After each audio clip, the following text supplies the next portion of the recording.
Salut à tous, très heureux de vous retrouver pour cet entretien, ces questions-réponses, allonger les questions-réponses. C'est peut-être une des meilleures parties du talk show. On a décidé de l'allonger avec un invité exceptionnel, le président de l'Olympique de Marseille, Jacques-Henri Hérault, qui nous fait le plaisir d'être avec nous. Bonjour, bonsoir président. Bonsoir à tous.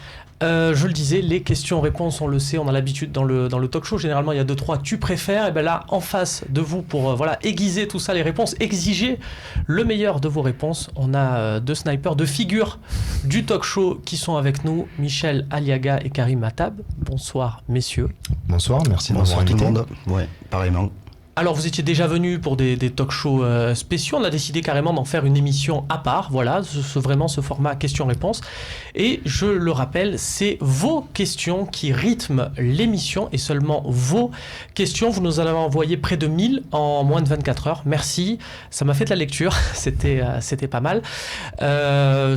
Sur ces 1000 questions, je vais être honnête, il y avait 700 questions mercato. Je suis désolé, je prends un peu cette petite intro à l'américaine, là, vous savez, comme les Jimmy Fallon, là, une minute.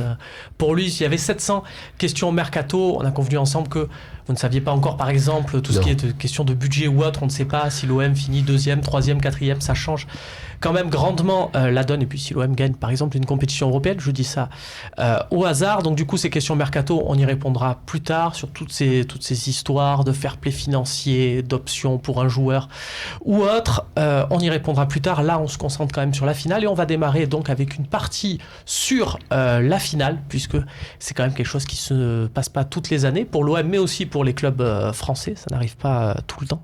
On va donc démarrer par une première question de Fabibi. Voilà, une question très sérieuse, comme on les aime. Président, avez-vous 2 places pour la finale, s'il vous plaît?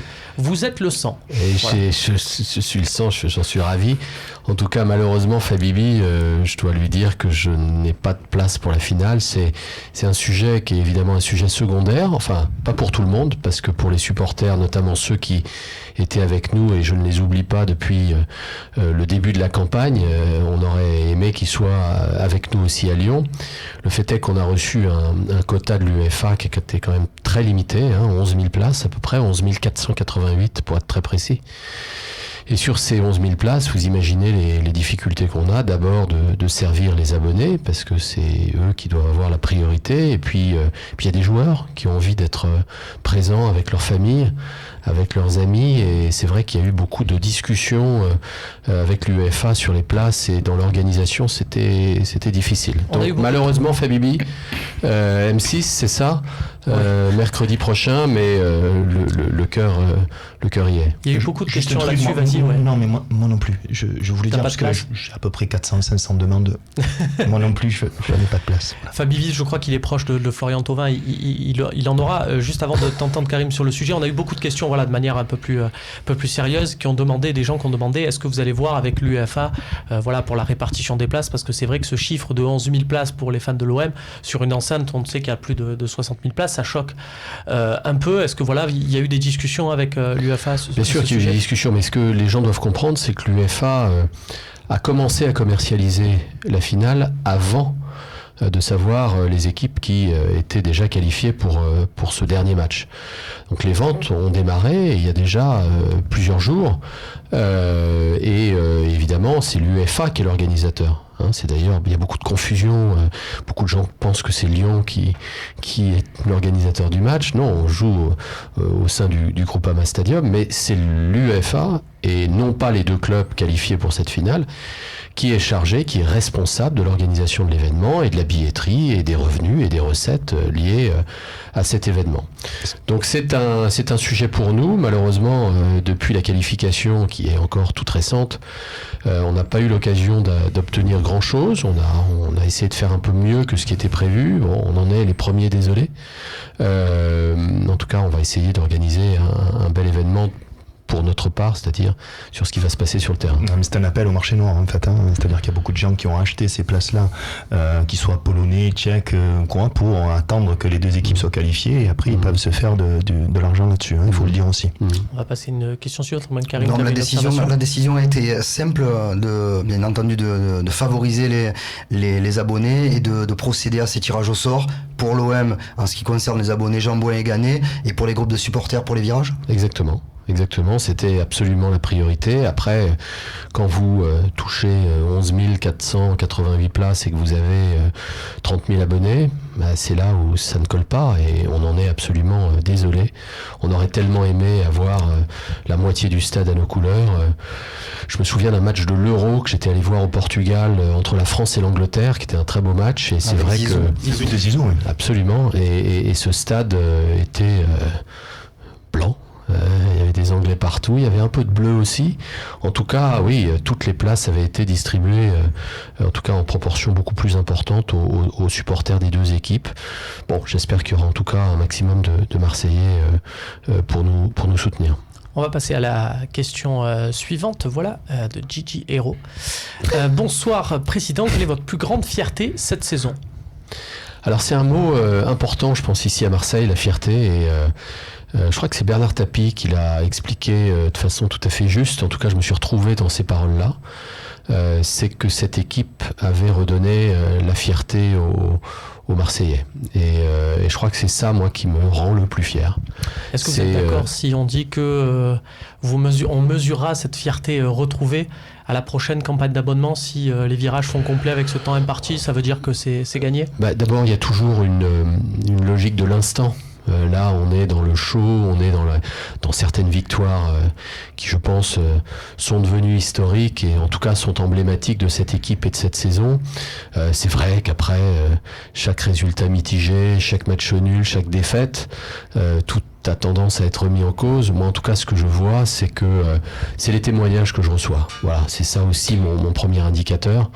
Et j'en reçois tellement, et ça me comble tellement par rapport à tout le travail qui a été fait aux sportifs, et puis aussi en coulisses, parce qu'un club, c'est évidemment d'abord ce qui se passe sur le terrain, mais c'est aussi ce qui se passe en coulisses dans tous les services.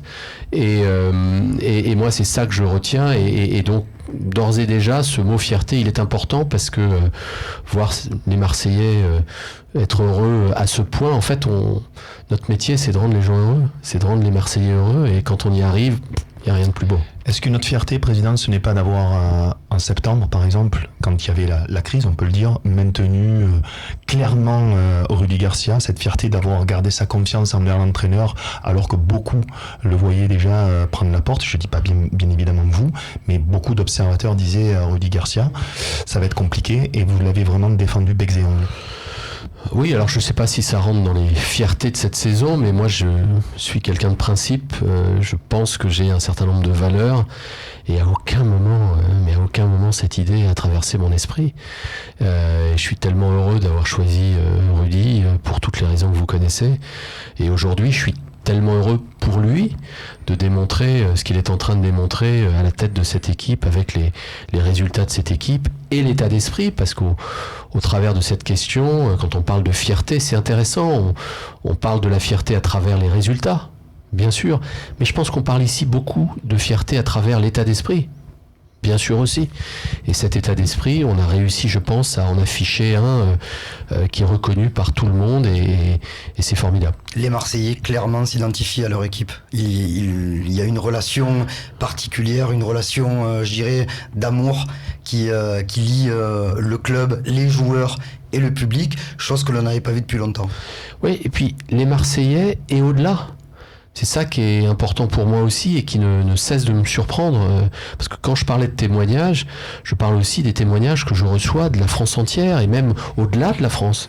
Et quand vous allez à Troyes, Dijon, Toulouse aussi. Quand je vais à Troyes, c'est incroyable. Quand je vais à Toulouse, c'est incroyable. Mais bien au-delà de ces villes-là. Et ça, quand je disais l'autre jour que pour moi, cette fin de saison démontre que cette équipe de l'Olympique de Marseille, c'est l'autre équipe de France.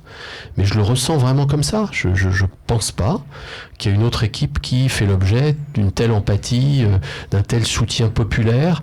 Et ça, on doit capitaliser là-dessus et on doit aller plus loin. En tout cas, ça nous encourage à aller beaucoup plus loin. C'est ce que certains ne comprennent pas et ont du mal à accepter. Alors, on enchaîne avec une question de Julien qui nous dit Rolando a dit que Rudy, c'est la manière dont on appelle Rudy Garcia sur le Phocéen, Rudy lui avait parlé de la finale dès Ostende, donc le tour préliminaire dès la fin du mois de juillet. Est-ce qu'il vous en a parlé à vous aussi l'été dernier? Rudy Garcia, pas Rolando. Bien sûr. Je pense qu'il a démarré cette campagne, il a entamé cette tournée avec un objectif, c'est d'aboutir fin mai à Lyon. C'est quelqu'un de très ambitieux, Rudy Garcia. C'est quelqu'un qui a une vraie volonté de gagner, qui a cette culture de la gagne. Tiens, j'ai lu ça aussi ce matin, je crois. Et donc, oui, ça faisait clairement partie de l'ambition, peut-être inavouée encore à ce moment-là, publiquement, mais c'était participer à cette compétition pour la gagner. Et je crois que ça fait beaucoup la différence. Ouais, ce qui est bizarre quand même, parce que nous, on était à Salzbourg en septembre, hein, Karim, et je me rappelle très bien de cette conférence de presse avant match où on lui dit, bon, il y a le match de Nice dimanche où l'OM est dans une situation difficile, et on lui dit non, mais cette Ligue Europa, vous allez la jouer, et oui, je vais mettre la meilleure équipe, et puis finalement le lendemain il fait tourner et il met quasiment 7 changements.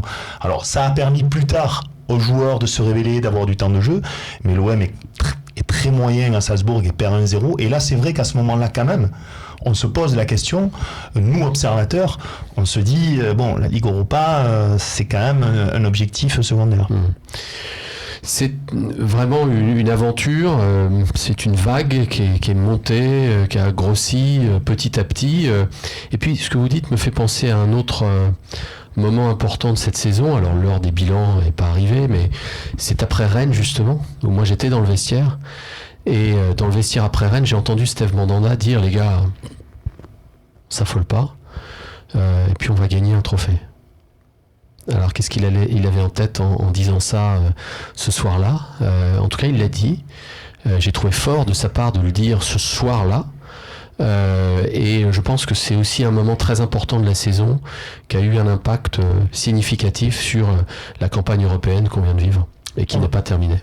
On va passer à la question suivante, parce que le trophée, il n'y a plus qu'une possibilité. Pour cela, peut-on espérer voir Rudy Garcia? C'est une question de Monsieur Ced. Rudy Garcia a entraîné l'OM aussi longtemps qu'Arsène Wenger a pu le faire à Arsenal, donc grosso modo 22 ans. Sans aller jusque-là, il lui reste un an de contrat. Ça rentre dans une considération mercato, mais voilà, est-ce qu'il y a déjà une négociation? C'est ce que j'allais dire. À chaque fois qu'on me pose cette question, j'ai l'habitude d'y répondre en disant qu'en tout cas, si vous me demandez mon avis, moi, probablement une des plus importantes décisions que j'ai prises depuis mon arrivée, c'est celle d'avoir recruté Rudy Garcia, d'en avoir fait le coach de l'Olympique de Marseille, et je me félicite tous les jours d'avoir pris cette décision. Donc pour le reste, rendez-vous. Voilà, vous avez une relation quand même assez proche là-dessus, oui. C'est pas. Oui, je pense qu'on a une relation qui est forte, qui est authentique, qui est directe, qui est franche. On se voit beaucoup, on se parle beaucoup, on échange, et je m'en félicite encore une fois tous les jours. Il sera là la saison prochaine parce qu'il est très courtisé. Bien sûr. Son nom circule du côté de Naples, notamment, où Maurizio beaucoup en Italie, là, à la côte. Hein. Ouais. Et pas qu'en Italie. Hein. Enfin, quand un entraîneur fait une finale de Coupe d'Europe, forcément... Forcément, on en parle, évidemment. DJ Good, qu'est-ce que cela fait d'être validé par le Big Boss? Dans votre présidence, sur le Big Boss, c'est Bernard Tapie qui a donné plusieurs interviews. Je crois que c'est notamment une à Nice Matin, où il donnait des éloges de vous. Mourad Boudjelal, tiens, aussi parler en bien de votre action, et notamment dans la communication. Voilà, Bernard Tapie qui valide, comme on dit maintenant, ses premiers mois de présidence. Ça fait plaisir, j'imagine. Vous l'avez lu, vous avez reçu Nice Matin dans votre bureau, vous l'avez lu comme ça, vous l'avez vu sur votre téléphone, on vous a appelé pour vous le dire? Oui, j'ai lu cette interview et le passage qui était lié à l'Olympique de Marseille. J'en suis ravi. C'est un symbole. Hein, c'est les années magiques. C'est l'année du titre.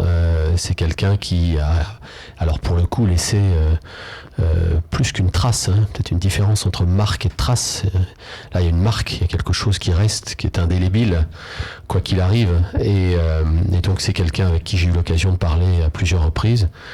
Il a travaillé des échanges téléphoniques. Oui, mais je l'ai même rencontré déjà et on a pu parler de l'Olympique de Marseille, de son Olympique de Marseille. Ce que j'ai envie de dire sur Bernard Tapie, c'est que j'espère que la campagne que nous vivons, cette fin de saison haletante, passionnante, lui donne la force pour lutter contre la maladie et si c'est notre petite contribution à sa capacité de résistance qui est très forte, et j'en suis ravi. Il a dit d'ailleurs, ça me fait un bien énorme tous les témoignages de soutien. On est tous avec lui. Bien sûr. Romain Deza, bonjour Monsieur Hérault. Si on gagne l'Europa League, aura-t-on une deuxième étoile sur le maillot ? Je veux pas. Voilà. Ce qui est toujours difficile avant des échéances comme celle-là, c'est de se voir le lendemain. Bon, je crois qu'on n'y est pas. Et c'est ça qui est difficile dans le football, c'est que les moments qui restent pour profiter d'instants de grâce, comme c'était le cas après Leipzig, comme c'était aussi le cas après Salzbourg, sont très courts. On pense tout de suite à l'après. L'après, c'est vendredi, c'est Guingamp, un match quand même très important parce que celui-là, si on gagne, je pense que ça aura, à mon avis, un impact fort sur la fin du championnat. Et puis il y a cette finale qu'on n'a pas jouée. Donc, moi, je me refuse à faire des commentaires sur l'OM vainqueur de la Ligue Europa. Vous le savez, on y va pour la gagner. C'est une évidence. On n'y va pas pour faire figuration ou pour participer. Non, on y va pour la gagner.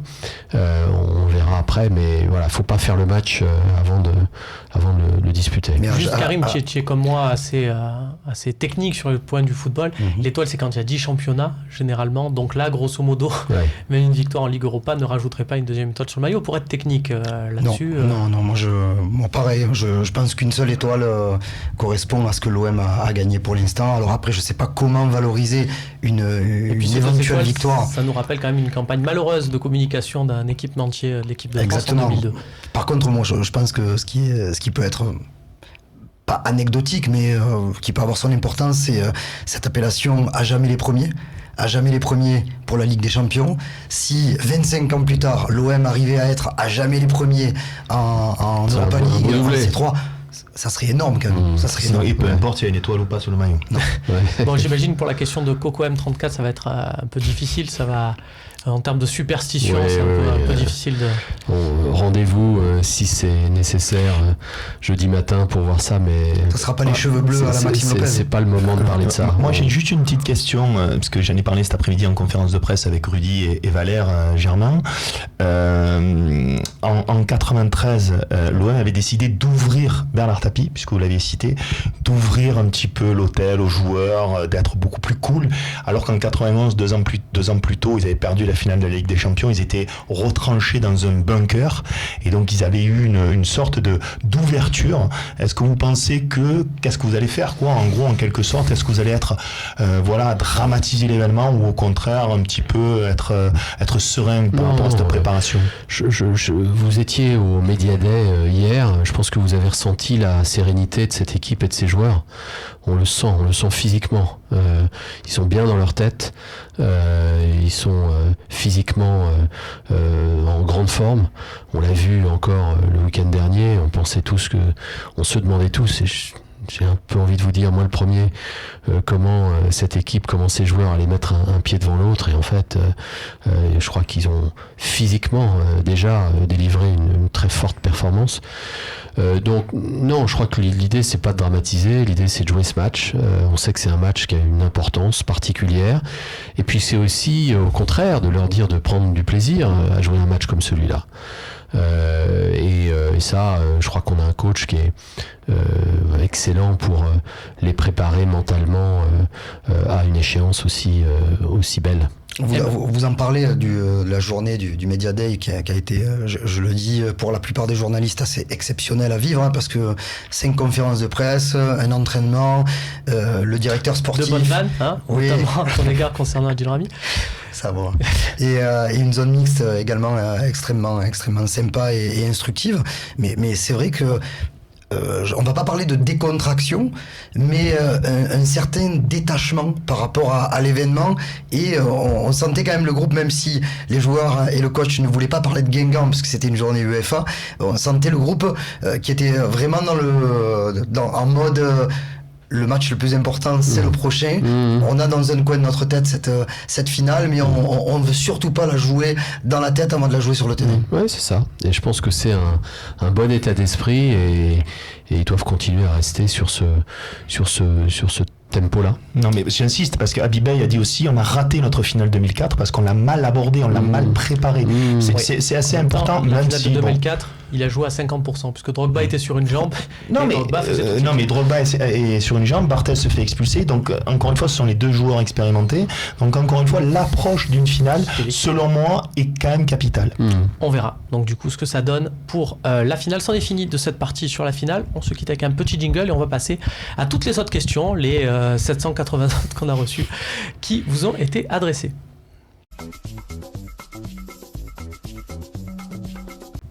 Allez, on est de retour sur le plateau du talk show. Voilà, d'habitude on passe du studio 1 au studio 4. Là, on a gardé le même plateau. On enchaîne donc avec les nombreuses questions qui vous ont été posées. Donc on a mis de côté celle de la finale. Maintenant, on passe à beaucoup de choses, des sujets généraux. On va commencer avec une question sur Monsieur McCourt, Franck McCourt. Bonjour Monsieur Hérault, c'est une question de Morato. On vous remercie d'ailleurs pour ces nombreuses questions que vous nous avez adressées. Que pense Monsieur McCourt de l'engouement autour du club ? On ne l'entend ni ne le voit beaucoup. Je trouve que Morato est un peu sévère. Je suis, moi, assez surpris de voir que Franck a été là pratiquement à tous les matchs à domicile. Il en a raté très peu. Je l'ai vu même à certains moments venir des États-Unis le dimanche du match pour repartir après le match. Je l'ai vu faire ça. Donc il suit ça en tout cas de près, et même de très près, parce que s'il n'est pas au stade, je peux vous dire qu'il ne loupe aucun match. Je persiste à dire, la question c'est que beaucoup ont dit dommage qu'il n'ait pas vu Leipzig, c'est peut-être ça aussi. Mais alors, il l'a vu devant son écran de télévision, il ne loupe pas un match du groupe, pas un. Parce que c'était un beau clin d'œil aussi, Leipzig. Il avait vu France-Allemagne avec vous à l'Euro 2016. C'est vrai. Là, c'était une équipe française contre une équipe allemande, donc ça pouvait peut-être encore... C'est vrai. Non, mais je pense qu'il n'a pas besoin de plus d'enthousiasme, en tout cas d'être témoin de tel fait que ça. Je crois qu'il aura l'occasion de s'exprimer peut-être la semaine prochaine, puisqu'il va venir évidemment en France pour l'événement. Il aura l'occasion de s'exprimer, de faire un petit point sur sa perception de ce qui se passe autour de l'équipe, mais je peux vous dire qu'il est vraiment très heureux de voir ce mouvement, de voir cette vague derrière l'équipe monter au fil des jours, et très excité d'être au stade mercredi prochain. Et le fameux SMS de Salzbourg qui prouve qu'il est vraiment donc c'est imprégné un SMS avec au vestiaire exactement, après le match. J'ai pas les mots. Ouais, j'ai pas les mots, il me l'a écrit comme ça, j'ai pas les mots pour vous dire ce que je ressens, et vraiment il faut féliciter tout le monde pour cet exploit, cette performance incroyable. Non, vous savez, c'est quelqu'un qui aime profondément le sport, l'esprit du sport, les valeurs autour du sport. C'est un Irlandais accrocheur, combattant, et je crois qu'il a bien trouvé son équipe, parce que l'équipe est à son image, ou il est à l'image de son équipe. Vous avez eu très peur à la 50e minute quand on se dirigeait vers les tirs-buts? Vous aviez très peur? Alors pour tout vous dire, je suis pas du tout un adepte du pronostic, encore moins des paris, mais j'avais pronostiqué, c'est vrai, qu'on perdrait ce match, mais qu'on se qualifierait. C'est-à-dire je m'attendais à quelque chose de très difficile. Et j'avais quand même jusqu'au bout un espoir de voir l'équipe marquer. Après, c'est sûr que c'est difficile, pour les nerfs, pour le cœur, pour ce que vous voudrez, mais j'y croyais, et j'y croyais même à la 115e minute. On va passer tout de suite à la Question suivante de Kieran Lampard. Après 20 mois à la tête de l'OM, comment évaluez-vous votre communication et où pensez-vous devoir progresser ? Je pense je dois progresser en tout. Moi, ça, c'est un leitmotiv chez moi. Apprendre, s'améliorer. C'est une belle réponse pour pas se mouiller. Non, mais c'est la vérité. Ceux qui me connaissent savent que c'est ce que je ressens et c'est ma façon d'être. Je peux pas imaginer ne pas m'améliorer et progresser. Progresser, ça veut dire apprendre. Ça veut dire apprendre des situations auxquelles on est confronté. J'ai été confronté à un certain nombre de situations. En matière de communication, moi, mon point ici, c'est de pas trop en faire. C'est d'en faire au moment où j'estime que c'est nécessaire. Donc là, évidemment, j'ai été très sollicité et je vais faire un certain nombre d'interventions. Je vais avoir un certain nombre d'interventions jusqu'à la finale, mais en rappelant ce que sont pour moi les messages importants. On y reviendra peut-être. Le respect de la compétition, le respect de l'autre, le respect aussi de ce moment-là qui doit être une fête. Mais on peut certainement, y compris en communication, progresser. Petit constat, à la fin du mercato, beaucoup ont dit bizarrement l'OM fait zéro recrutement. Alors on a parlé de fair play financier, ils ont été surpris, mercato d'hiver. Voilà. On pensait peut-être que vous exprimeriez à ce moment-là pour expliquer que peut-être vous n'avez pas tous les éléments, etc. financièrement. Il y a beaucoup de supporters qui étaient inquiets à ce niveau-là et qui le sont un petit peu parce qu'il y a une réunion, vous allez bientôt avoir l'UEFA donc dans quelques jours.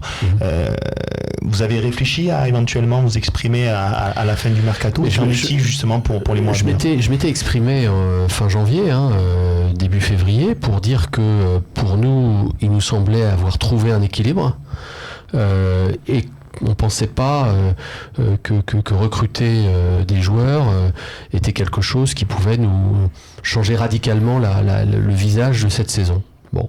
Et puis, vous savez comment c'est, encore plus l'hiver, lors du mercato d'hiver, c'est toujours difficile, il y a peu d'opportunités, et donc je m'étais exprimé là-dessus. En tout cas, le mercato qu'on a eu l'hiver dernier n'avait absolument rien à voir avec le fair play financier, mais tout le monde a l'habitude tout le monde a l'habitude de tout mélanger.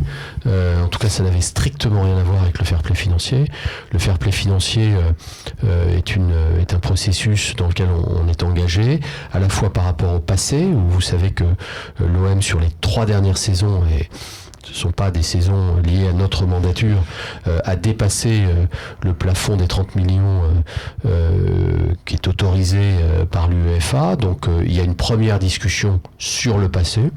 C'est une discussion qui se passe de façon très sereine.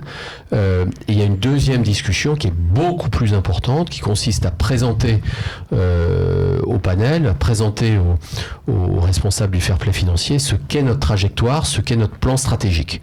Un plan stratégique, ce qui est bien, et je trouve qu'il faut s'en réjouir, c'est pas ce qui va se passer la saison prochaine. C'est pas ce qui va se passer au mercato cet été. Un plan stratégique, c'est de bien partager ce qu'est notre vision, où on veut amener ce club et où on veut être en 2021 ou 2022. Et ça, c'est le vrai sujet. C'est pas patapon, patapouf ou patapif. C'est vraiment où nous voulons nous situer et quelle est la progression, encore une fois, que l'on veut assurer à ce club, et évidemment avec une nécessité qui est celle de continuer à investir. Sinon, c'est pas la peine.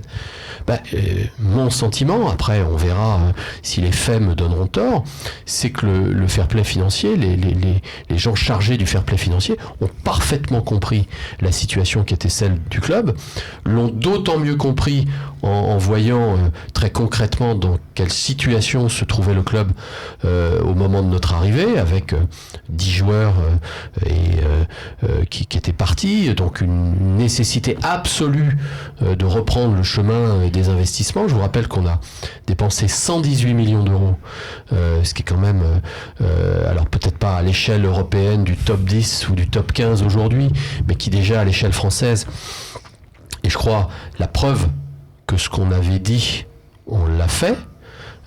Donc il va falloir continuer de façon réfléchie, de façon raisonnable à investir, mais pour ce qui est du fair play financier, moi je trouve que les discussions qui ont lieu jusqu'à présent ont été très constructives et se sont faites dans un climat tout à fait apaisé et tout à fait serein.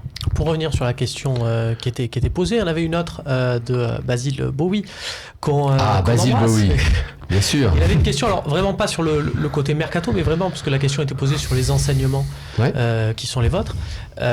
Lui se demandait, vous aviez dit récemment dans une interview avoir perdu beaucoup de temps sur le transfert d'un joueur, à travailler, à espérer qu'un joueur vienne. Bon, ça, on parlait de ce joueur-là. Est-ce que là où vous avez peut-être le plus appris, c'est sur ce côté mercato, sur ce dialogue, sur ces discours à double fond et autres, et que vous vous dites que là, vraisemblablement, vous allez perdre peut-être moins de temps là sur vos prochaines discussions?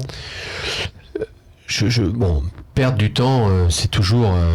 on est dans un domaine où on est très fort, vous comme d'autres, dans la post-rationalisation. La post-rationalisation, c'est attendre que l'événement se soit passé pour expliquer le passé. Non, c'est facile à dire après coup. C'est vrai néanmoins que comme dans la vie de l'entreprise, quand on est sur une transaction... moi, mon expérience m'a montré que si les choses ne se faisaient pas dans un laps de temps relativement rapide, alors ça avait toutes les chances d'échouer.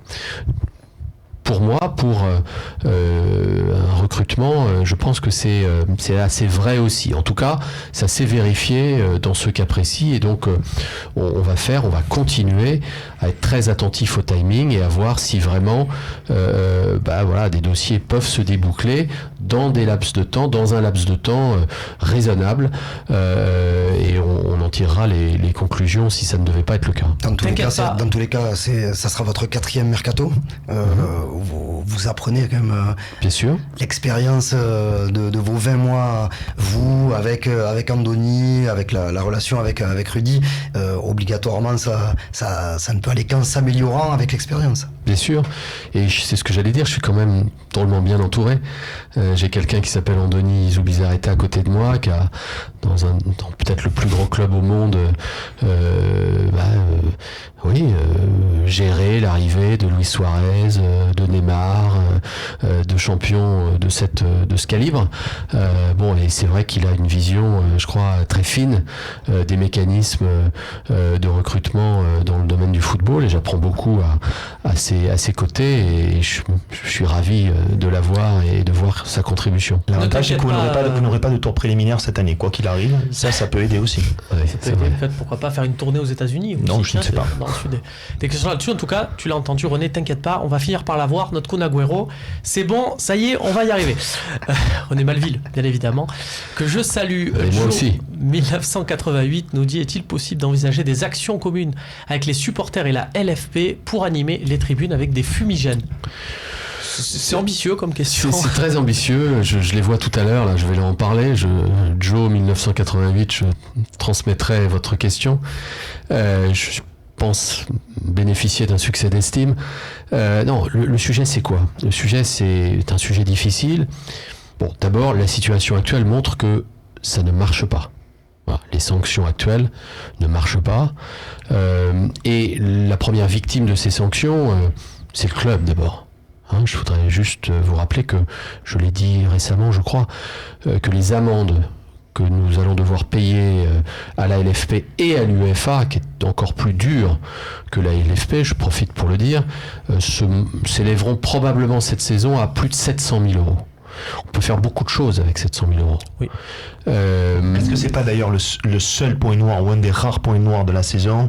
J'ai envie de dire ce qui s'est passé à Guimarães avec Patrice Evra, les fumigènes, ce qui s'est passé au MPSG dans la rue avec quelques supporters. Est-ce que c'est pas, vous avez dit je vais progresser dans beaucoup de domaines, est-ce que c'est pas l'un de vos rares points noirs de la saison, remarquable, les exactions de certains supporters? Très peu, mais quelques supporters.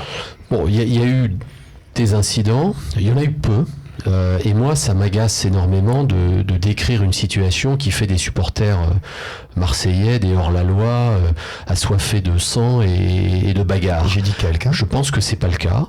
Moi, j'ai été justement lors de la campagne européenne avec eux. J'ai vu la façon dont ils s'étaient comportés. J'ai trouvé ça exemplaire, remarquable, et d'ailleurs, et on y reviendra. Pas toujours très bien reçu.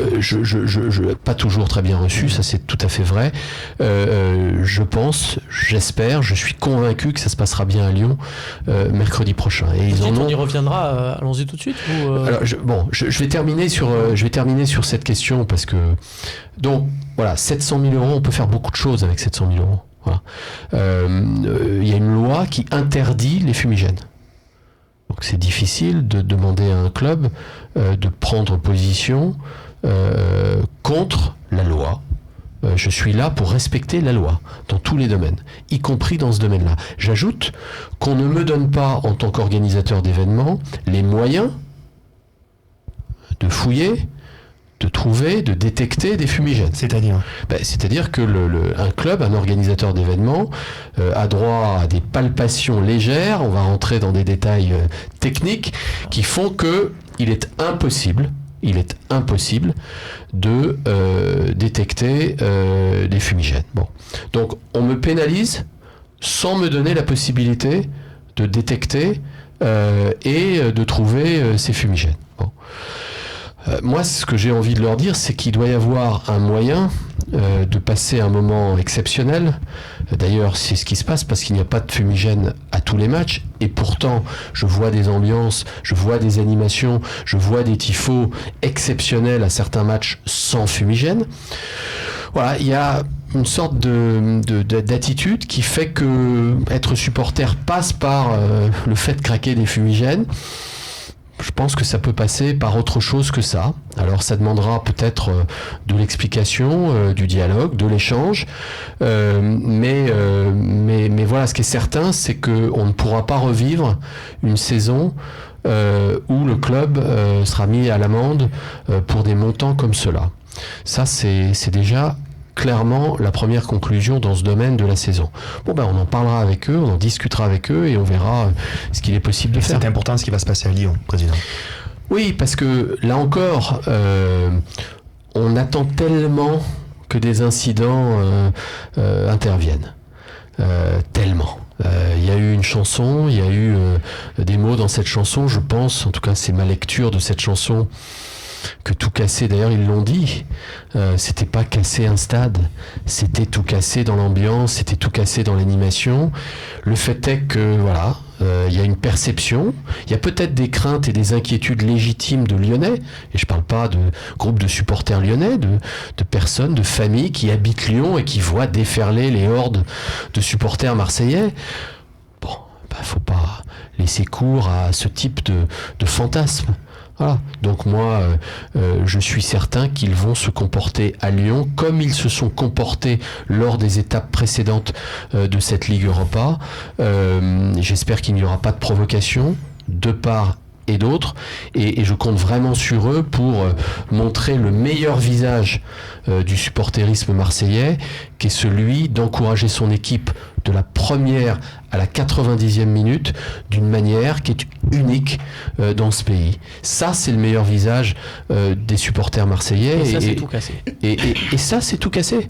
Et je compte sur eux pour qu'ils soient fidèles à eux-mêmes dans ce registre-là et pas dans un autre. C'est très important. Le stadium est un peu excentré. Ça, c'est aussi une bonne nouvelle. Parce que bon, Gerland, ça aurait été vraiment, vraiment compliqué, ancré dans la ville. Là, pour partir de Dessines, aller à Lyon, revenir, il y a peut-être des allées et venues qui vont pas se faire, et ça, c'est une bonne nouvelle. Il y a deux appels que l'on fait au-delà de ce que je viens de dire. Le premier, c'est que tous nos supporters se rendent directement au stade à Dessines pour attendre sur le parking, il y a plus agréable, mais pour attendre sur place de pouvoir rentrer dans l'enceinte. Ça, c'est le premier appel. Et le deuxième appel, c'est que les supporters sans billets ne doivent pas se déplacer. Voilà. Il y a une situation, on l'a évoqué en tout début du talk, qui est dommageable. J'en suis absolument désolé et déçu même, profondément, mais c'est celle-là. Les supporters qui n'ont pas de billets ne doivent pas se déplacer à Lyon parce que c'est un risque, parce que c'est quelque chose qui n'est pas nécessaire et ils doivent éviter de le faire. On a évoqué les supporters, on est aussi pris par le temps, on va essayer de passer un maximum Deux questions qui vous ont été posées, présidente. Il y a 10, Virgile OM. Y aura-t-il des partenariats avec des clubs étrangers, Brésil, Afrique? Alors Brésil, ça fait sans doute référence à Carlos Moser, qui en avait parlé dans J+1 sur Canal+. L'Afrique, c'est aussi en référence à vos voyages sur ce continent l'été dernier, voire même en France. Donc on parle souvent, c'est le partenariat avec le club satellite en Ligue 2 ou national pour prêter les jeunes. Oui, alors ce sont des pistes que l'on regarde. On n'ira pas jusqu'à l'acquisition d'un club en Europe. On pense que c'est pas nécessaire. On pense même que c'est un modèle qui a atteint et démontré ses limites. En tout cas, pas une efficacité excellente. En revanche, oui, et notamment sur l'Afrique, je vous confirme qu'on continue nos discussions. Ça n'a pas été une priorité pour cette saison, mais j'ai voulu quand même assez tôt aller là-bas pour me faire mon opinion de la situation en Afrique. On a été reçus de façon exceptionnelle en Algérie, par exemple, où on nous a vraiment encouragés à étudier un vrai projet dans ce domaine. Donc on y réfléchit. Il y a l'Afrique de l'Ouest, vous savez mon attachement au Sénégal, à la Côte d'Ivoire. Donc on regarde aussi ces pistes et j'espère qu'on pourra aboutir, en tout cas bâtir quelque chose de concret. Vous comprenez aussi que ma priorité, ça a été d'abord Marseille, ça a été d'abord la formation, la préformation, reconquérir les cœurs des petits Marseillais et les familles marseillaises. Je crois que ça c'est réussi. Maintenant, il va falloir élargir notre périmètre d'intervention. Justement, Président, il y a des partenariats donc avec les clubs amateurs, une vingtaine à peu près, ouais. Et il y a des jeunes qui sont en moins de 15, moins de 13 déjà, qui font partie de ce partenariat et qui sont partis dans d'autres clubs professionnels de la région, Montpellier, Nice. Alors on rappelle qu'il n'y a pas d'accord d'exclusivité, ce sont aussi les parents qui choisissent. C'est rassurant. Bien sûr, ce sont les parents aussi qui choisissent l'avenir de leur enfant. Mais est-ce que vous voyez déjà des changements avec les petits de Burel, de Luynes, qui, on le disait par le passé, préféraient aller à Montpellier et à Nice, et est-ce qu'ils ont envie encore maintenant de devenir l'Olympique de Marseille? Moi je crois que c'est de moins en moins le cas, les situations que vous décrivez. Et ce que je leur ai dit à ces clubs-là, c'est qu'effectivement, à aucun moment nous n'avons demandé d'exclusivité. Ce serait pas bien, ce serait pas sain. En revanche, on a demandé les meilleurs efforts. Voilà. Les meilleurs efforts, ça veut dire quoi? Ça veut dire être présent dans les plans d'action que nous mettons en place avec ces clubs, de faire en sorte que le lien opérationnel entre nos équipes d'éducateurs et de formateurs soit fort, puisqu'on investit beaucoup dans ce programme.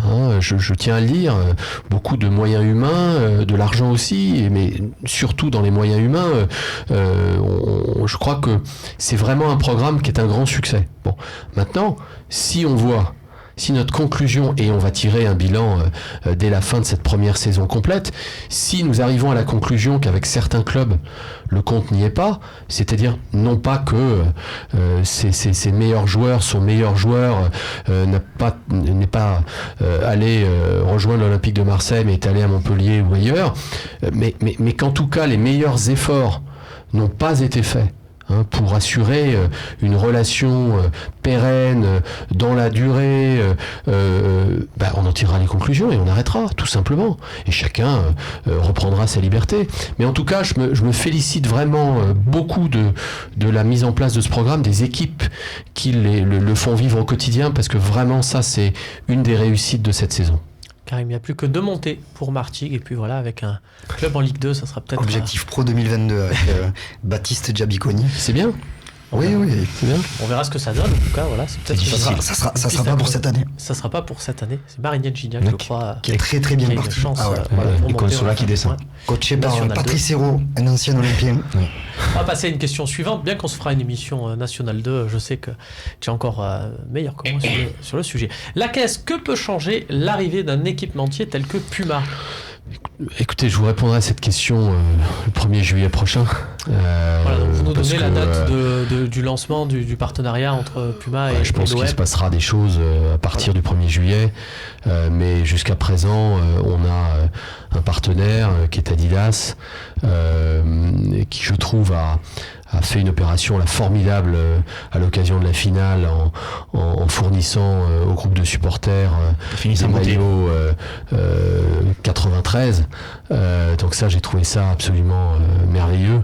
Voilà, on l'a dit, hein, on va aller jusqu'au bout de ce partenariat en interlocuteur, en partenaire professionnel, parce que ça doit être notre habitude en toutes circonstances.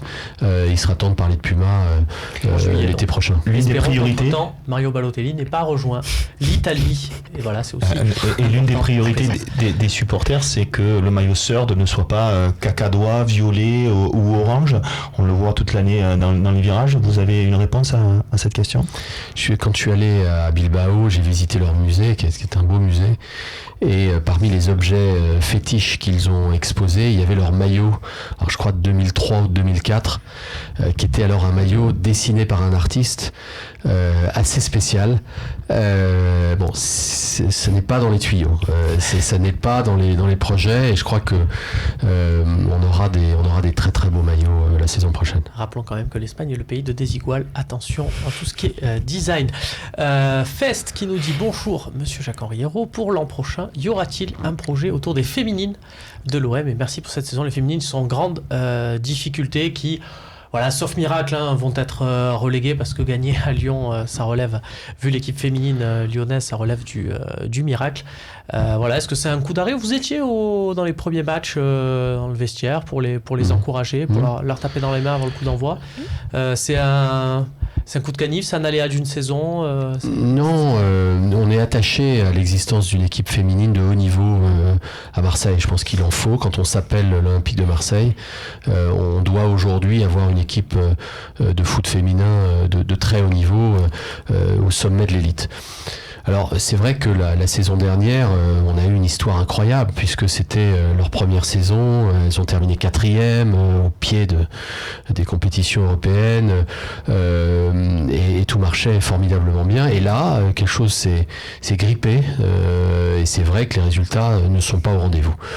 Voilà, moi ce que je veux dire, c'est qu'il reste des matchs à jouer. Tout est encore possible. C'est difficile, et voilà, il faut continuer à lutter et on tirera un bilan à la fin de la saison. Ce que je peux vous dire, c'est que on souhaite avoir à l'OM une équipe féminine de qualité. Je pense que voilà, il y a la Coupe du Monde féminine en 2019. Le foot féminin devient quelque chose d'important. Les audiences à la télévision ne sont plus ridicules, hein, loin de là. Donc on veut être présent dans ce jeu-là, c'est certain. Un coup de chapeau quand même à Christophe Parra qui depuis quelques années quand même a fait un travail remarquable. Entraîneur de la saison dernière. Entraîneur de l'année. Meilleur entraîneur de première division. Mais bon, ce que les gens veulent savoir, c'est que est-ce que l'OM va pousser un petit peu plus quand même les féminines, quoi. Il faut savoir qu'on a augmenté nos investissements dans l'équipe féminine cette saison, hein. Il y a eu des recrutements, on a fait un certain nombre de choses. Alors on peut toujours faire plus, c'est sûr, mais on a déjà augmenté de façon significative notre investissement dans ce domaine. Avec un recrutement international, notamment canadienne, mexicaine, qui n'a pas porté ses fruits. Qui sont venus. William OM, président, le projet de construire un autre centre d'entraînement est-il toujours d'actualité ? Alors pour tous les habitants de Mazargues, hein, le stade du 16 est bien en travaux, ça avance très vite. Ouais. Donc ça sera la nouvelle acquisition, un stade mythique à Marseille, donc Paul Le 16 qui va être là, qui a tout été détruit. On sent que ça sera pour les équipes de jeunes, pour les équipes féminines aussi. Et à la vitesse où avancent les travaux, j'ai l'impression que début juillet, c'est bon, on va avoir des buildings de... Ah oui ? D'accord. Moi, c'est une première dans les chantiers à Marseille, je ne connais pas ça. Qu'est-ce qui s'est passé quand je suis arrivé ? J'ai vu une situation qui pour moi n'était pas à la hauteur de ce que devait proposer un club comme l'Olympique de Marseille. J'ai vu des enfants se changer dans des Algeco. J'ai vu des parents rester à 1 kilomètre en dehors de la commanderie sans d'ailleurs pouvoir bien se garer dans des conditions de sécurité dignes d'un club comme l'Olympique de Marseille.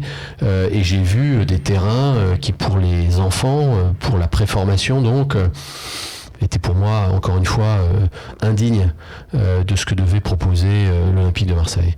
Donc on a essayé de changer tout ça et de s'imaginer dans un lieu, de préférence au cœur de Marseille. Alors chacun aura son avis sur le cœur de Marseille, près du stade Vélodrome en tout cas. En tout cas, voilà.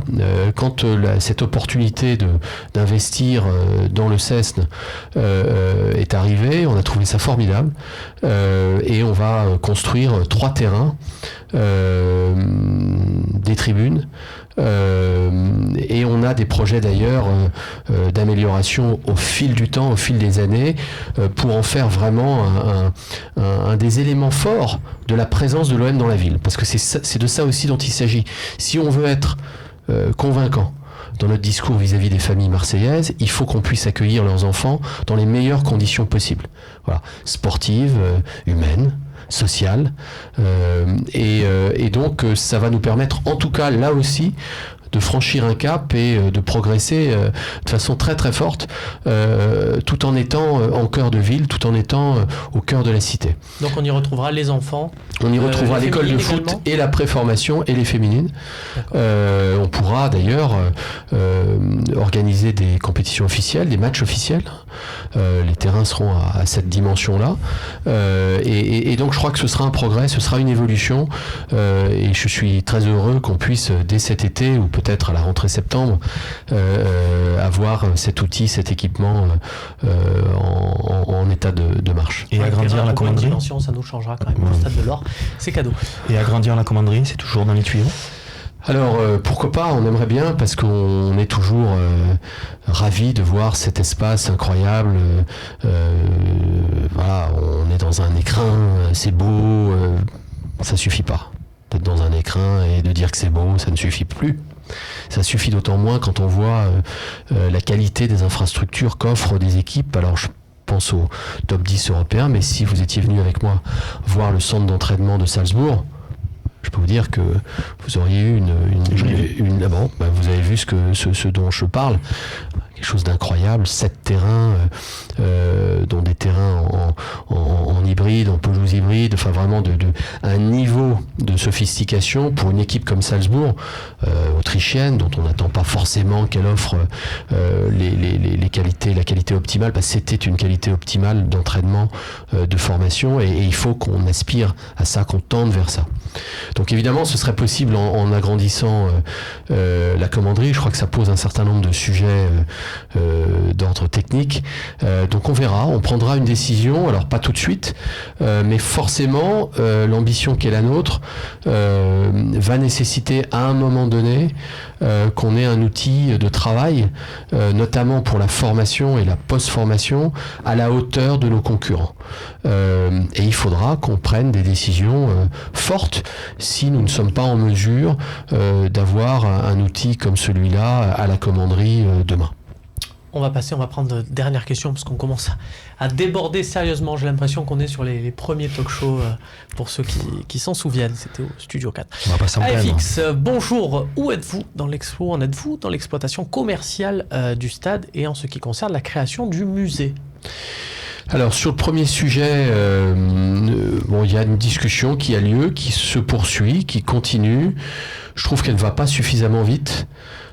Donc là, avec Arema, oui, avec Arema, on est à un moment où tout se bouscule, et d'abord l'actualité sportive, mais il va pas falloir enterrer ces discussions où là encore nous en tirerons toutes les conclusions qui s'imposent. Donc je vous propose de revenir vers vous une fois la saison terminée, dans quelques semaines, pour faire un point là-dessus. Tout bêtement, parce que Michel n'a pas Twitter, mais je sais qu'il sait un peu ce qui s'y passe.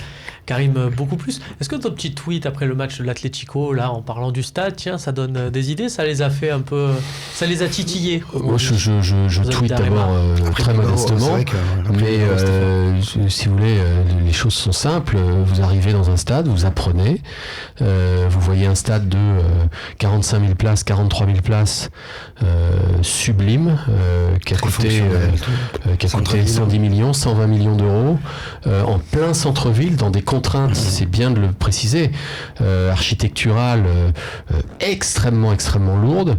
Vous vous dites, et puis oui, un stade totalement aux couleurs de son club. C'est ça aussi l'expérience. On a reçu beaucoup de questions évidemment, à ce sujet. Évidemment.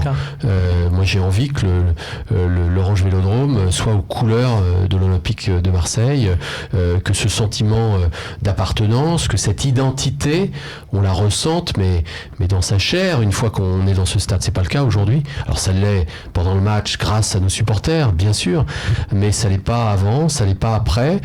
Alors, c'est aussi des sujets qui sont liés, parce que le musée, qu'on n'appellera probablement pas musée, devra être proche du stade. Donc là, on est sur un sujet qui avance bien.